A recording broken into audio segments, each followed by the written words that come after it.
자, 722번부터는 직관기법입니다. 제일 먼저 나올 게 브레인스토밍, 그 다음에 델파이, 정책 델파이, 나머지들. 자, 전문가한테 물어봐. 직관적으로 한 명이 아니라 여러 명일 겁니다. 그러니까 참여자가 누구인지, 그다음에 목적이 뭔지, 그다음에 만나는지 만나지 않는지가 중요합니다.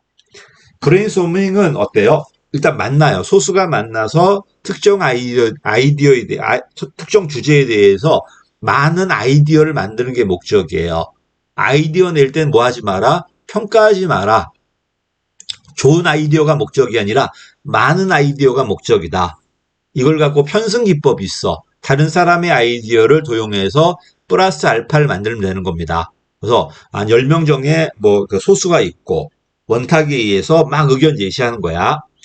자, 보니까 이건 설득해가 나는 게 아닙니다, 이게. 이거는 논변 접근법이고, 내가 내 의도를 가지고 누굴 설득하는 게 아니라 그냥 내 아이디어를 제시하는 거야. 타인도 마찬가지고, 요거는 틀렸죠. 72번 설득 기법이 아닙니다. 722번은요. 논변 접근법이라고 그래요. 그 다음에 23번입니다. 구조화된 설문지를 통해서 반복한다. 이건 델파이예요. 익명으로 하고 설문조사 주고 그다음에 통계 처리한 다음에 반복하고 계속 여러 번 반복하면서 이렇게 들어가는 건 델파이고 얘는 그게 아니라 모여가지고 특정 주제에 대해서 그냥 아이디어 제출하는 거예요. 이건 델파이입니다. 이건 틀렸습니다. 14번입니다. 브레인스토밍은 우스꽝스럽거나 비현실적인 아이디어 제안도 허용해야 돼요. 그 다음에 뭐가 틀렸다? 평가하는 게 아니라니까. 일단 아이디어가 다 제출된 다음에 평가 들어가는 거지 아이디어가 나오는 과정 속에서는 평가하면 안 됩니다. 그래서 현장감 있게 평가되어 진행된다는 게 틀렸습니다. 앞에 건 맞았어. 이상하다, 우스꽝스럽거나 비현실적인 아이디어도 허용해야 됩니다. 자, 75번입니다. 브레인스토밍은 광범위하고 복잡한 문제라기보다는 뭐다? 특정 주제야. 이 특정 주제에 대해서 아이디어 만드는 거예요. 그리고 얘는 질이 중요한 게 아니라 많은 아이디어예요. 그래서 얘는 질적 기법인데 왜 질이 안 중요합니까? 물어보는데 그런 의미가 아니고 양이다 질적 기법이라는 건 어떤 근거, 자료에 의해서 나왔다면 양. 그게 아니라 너의 주관적 생각이란 질이에요. 얘는 주관적 생각을 말하는 건데 좋은 생각이 아니라 그냥 많은 아이디어를 제출해 달라는 거예요. 그래서 뭐가 틀렸다? 광범위하고 복잡한 문제가 일단 틀렸고요. 얘는 그게 아니라 특정 주제야, 특정 주제. 틀렸고 그 다음에 테마가 한정돼 있는 거고 그 다음에 질보다는 많은 아이디어가 더 중요합니다. 이건 틀렸습니다. 자, 76번입니다. 꼭 전문가만 들어가는 건 아니에요. 아이디어를 제안할 수 있다면 누구나 들어올 수 있는데 많이 들어오는 건 아니에요. 그 관련 분야에 대해서 아이디어가 많은 사람이 들어온다는 겁니다. 꼭 전문가만 들어가는 건 아니기 때문에 이 말은 맞는 말입니다. 전문가가 들어가서 아이디어 제출한다. 그래도 틀렸다고 할 수는 없어요. 근데 전문가만 들어가는 건 아니란 소리죠. 또 다수가 아니라 소수가 특정 주제에 대해서 의견을 막 교환하는 겁니다. 76번은 이거는 맞았고요. 77번입니다. 델파입니다. 얘는 키워드가 익명이죠. 익명을 하고 통계 처리한 다음에 합의가 목적이다 보니까 중간값 위주로 돌려주고 다시 반복하고 이러면서 합의를 찾아가는 겁니다. 익명이니까 전문가들이 주로 들어갈 거고 신분을 노출하지 않는다. 그다음에 서면으로 여러 차례 반복해가면서 합의점을 찾아갈 겁니다. 통계 처리해가면서. 이건 맞는 말입니다. 이러니까 누가 중요하다? 이걸 주재하는 주도자가 되게 중요하겠죠. 그 사람이 설문 만들고 그 사람이 통계 처리해서 반복하고 또 설문 만들고 이러니까 하향적으로 내려가는 기법이야 이렇게. 27번은 맞는 말입니다. 자, 왜 직관 기법일까? 자료가 없으니까요. 그래서 얘는 가까운 미래보다는 좀 더 먼 미래. 이게 설사 맞다고 하더라도 통계 분석을 활용하는 건 맞지만 아까 말씀드렸듯이 양이다 질이다는 것은 통계 기법 활용한다 안 한다가 중요한 게 아니고 뭐다? 그 생각이 어떤 자료, 근거, 이론에 의해서 나왔는지 너의 생각인지 그 얘기예요. 근데 얘는 이런 생각들이 자기의 생각의 직관에 의해 나온 거지 어떤 이론적 모형에 의해 나온 게 아니란 말입니다. 객관 기법이 아니라 직관 기법이에요. 그래서 틀렸습니다. 먼 미래다 가까운 미래다 했을 때 당연히 먼 미래에 가까울 거예요. 자료가 없을 거니까. 근데 이거 갖고 꼭 틀렸다고 하기는 좀 그런데 어쨌든 뭔 틀렸다. 객관 기법은 아니고 직관 기법입니다. 28번은 틀렸고요. 자, 29번입니다. 정통 델파이는 뭐가 목적이다? 합의가 목적이에요. 중간값 위주로 환류해 가면서 합의하는 게 목적이란 말이에요. 그래서 다양성 고려해서 의견 일치 유도하지 않는 건 정책 델파이예요. 분야별 창도자가 들어오고 그 사람이 의견을 표출하게 만들고 그건 정책 델파이고 얘는 그게 아니라 주로 중간값 위주로 합의점을 찾아갈 겁니다. 그래서 델파이 기법을 다른 말로 전문가 합의법이라고 그래요. 틀렸습니다. 이건 정책 델파이로 바꿔줘야 돼요. 자, 델파이 기법은 문제 해결에 참여한 개인들이 개별적으로 해결안을 구성한 건 맞아요. 근데 개별적으로 한 건 맞는데 전부 다 주재자한테 준 다음에 주재자가 설문을 통계 처리한 다음에 다시 설문 만들어서 반복하는 겁니다. 그치? 의견 제시한 다음에 모여가지고 집단 토론인데 제한된 토론이 안 해도 그만이야. 바로 표결 들어가는 건 뭐다? 명목 집단 기법이야. 분명히 모이긴 모여요. 모이긴 모였지만 토론 과정이 거의 없기 때문에 명목 집단이라고 그래요. 이거는 델파이가 아니라 뭐다? 명목 집단이다. 근데 조심할 건 토론이야. 심각하게 오래 토론하는 게 아니라 그냥 간략하게 토론을 안 해도 그만이에요. 이러니까 델파이는 사회자 주도자가 되게 중요하겠지만 명목 집단 기법은 중요하지 않습니다. 한 거라고는 별거 없잖아요. 그냥 의견 제시하고 모은 다음에 투표한 거밖에 없잖아 지금. 자, 이건 틀렸고요. 31번입니다. 델파이 기법은 결과 예측뿐만 아니라 대안 개발에도 얼마든지 활용될 수 있습니다. 이건 맞는 말이에요. 전문가의 의견 제시한 거니까, 합의하는 거니까. 32번입니다. 익명입니다. 익명으로 하니까 솔직하게 나옵니다. 근데 익명으로 하니까 성실하게 나오지 않을 수는 있고 무책임할 수는 있지만 익명으로 나옵니다. 솔직하게 나옵니다. 그래서 어쨌든 만나지 않으니까 다른 사람의 영향력이 적게 받겠죠. 브레인스토밍의 문제점을 해결한 거지 지금. 브레인스토밍은 만나서 하다 보니까 솔직하게 의견이 안 나올 수 있단 말이에요. 근데는 익명을 하다 보니까 의견이 솔직하게 나옵니다. 이건 맞습니다. 익명을 유지한다. 솔직한 답변을 유도한다. 익명이니까 외부 영향력을 적게 받는다. 이건 맞는 말이에요. 자, 델파이는 이러다 보니까 어때요? 무조건 만장일치로 들어가는 건 아니겠죠. 집단 사고를 방지하는 기법이기도 합니다. 델파이는요. 이것도 맞았고 집단 사고는 반대 의견을 제시 못하는 거잖아 지금. 만장일치 환상이라든지 반대 의견 제시했을 때 자기 검열이 들어온다든지 그러기 때문에 무조건 동조한 현상이잖아요. 근데 얘는 누가 들어온지도 모르고 익명으로 하다 보니까 이런 집단 사고를 막을 수 있겠죠. 이거는 맞는 말이고요. 34번입니다. 델파이는 만나지 않습니다. 만나지 않으니까 구성원 간 마찰이 심화될 수 있는 것도 아니고 다수 의견의 횡포가 발생하는 것도 아니겠죠. 만나서 하는 건 브레인스토밍이에요. 이거는 전통적인 회의 방식의 문제겠죠.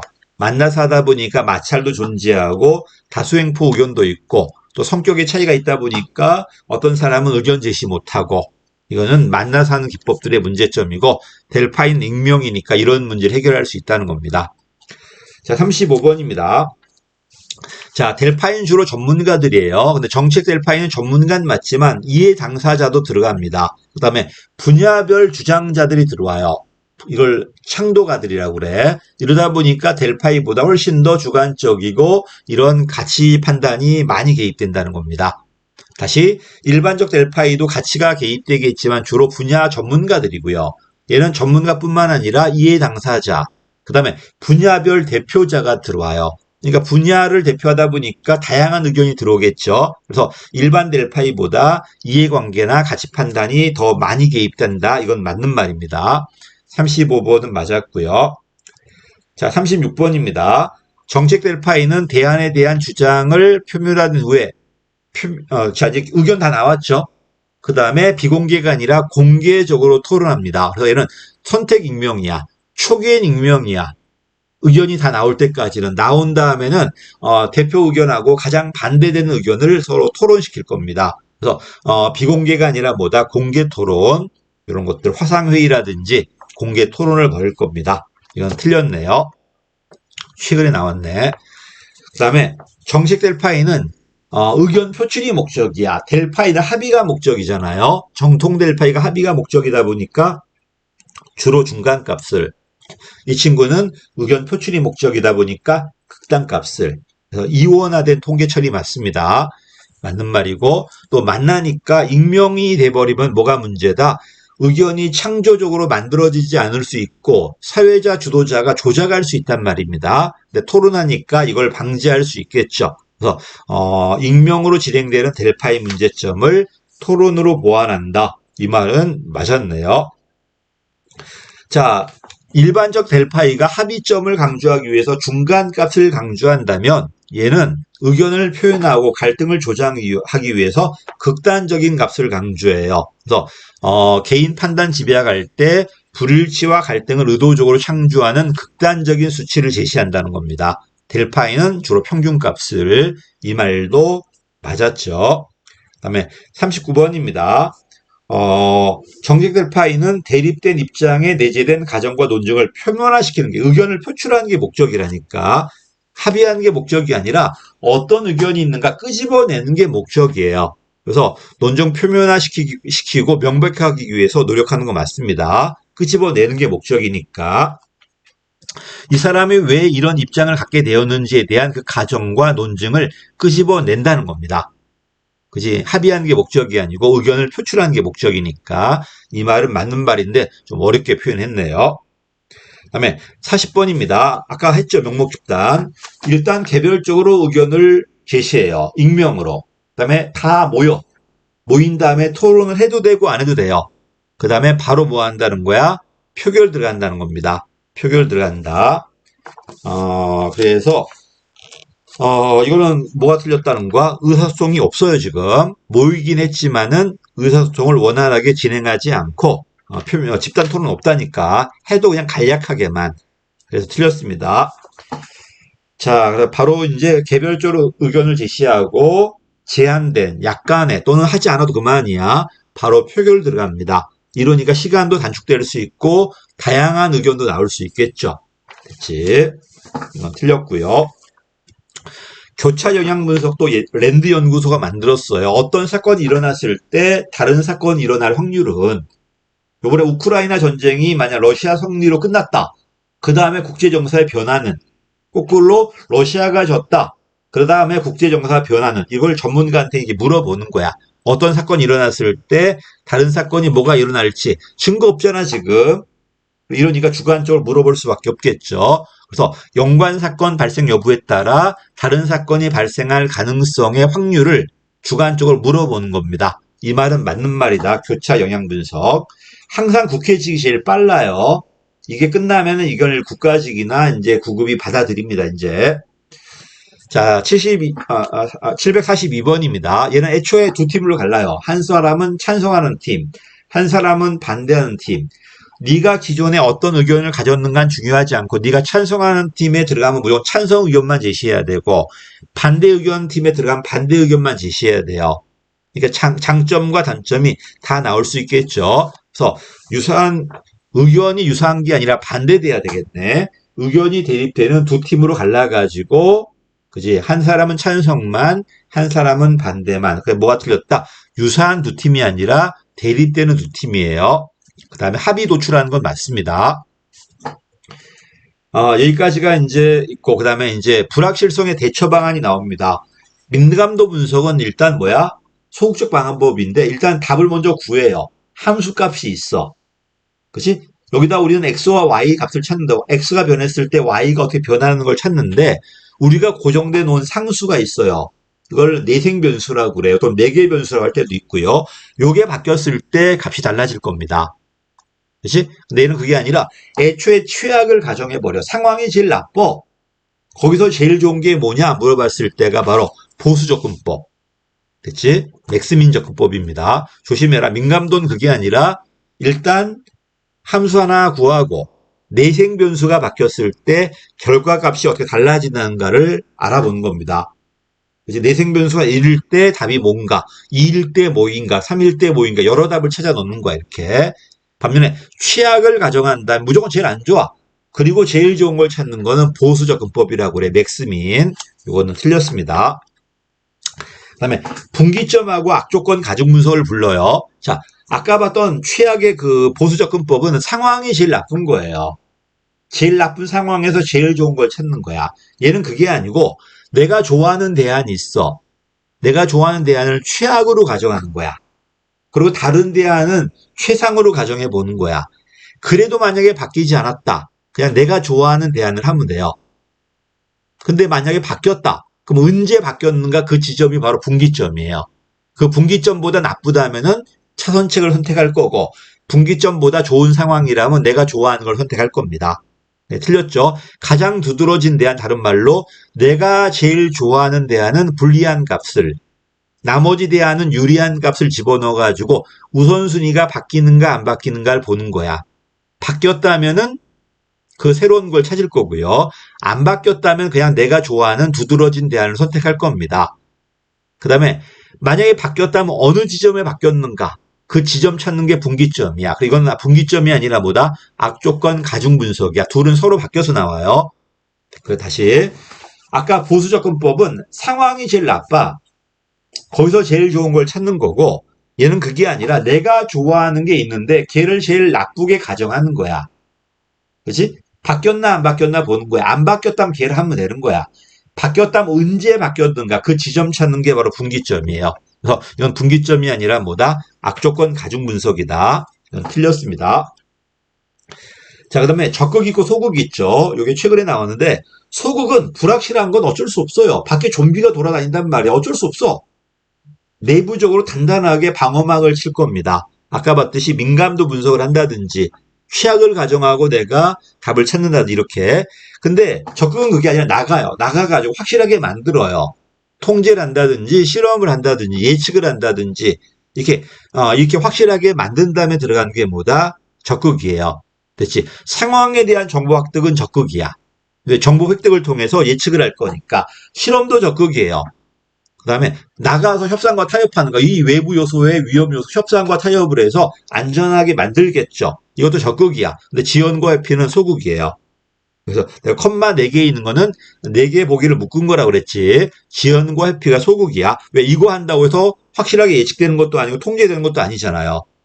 됐지? 그냥 회피하는 거야 지금. 그래서 적극은 뭐다? 다시 요 문제 좀 어려운 문제였어요. 소극은 불확실한 건 주어진 거야. 어쩔 수 없어. 그 주어진 거에 의해서 답을 찾는 거고요. 적극은 그게 아니라 이 불확실한 것을 확실하게 예측한다든지 또는 통제하려고 그럴 거예요. 그게 적극이야. 그래서 지연과 회피가 소극이고 나머지는 적극입니다. 여기까지가 이제 불확실성의 대처 방안입니다. 그래서 우리 지금 여기까지 뭐 봤다? 미래 예측 기법들. 그 다음에 연역적, 귀납적, 직관적. 직관적은 내용을 다 물어보니까 브레인스토밍, 델파이, 정책 델파이, 나머지 기법들. 그 다음에 이 불확실할 때 대처 방안, 소극인가, 적극인가, 이걸 봤습니다. 그 다음에 이제 분석론 나올 겁니다. 여기까지 하겠습니다. 감사합니다.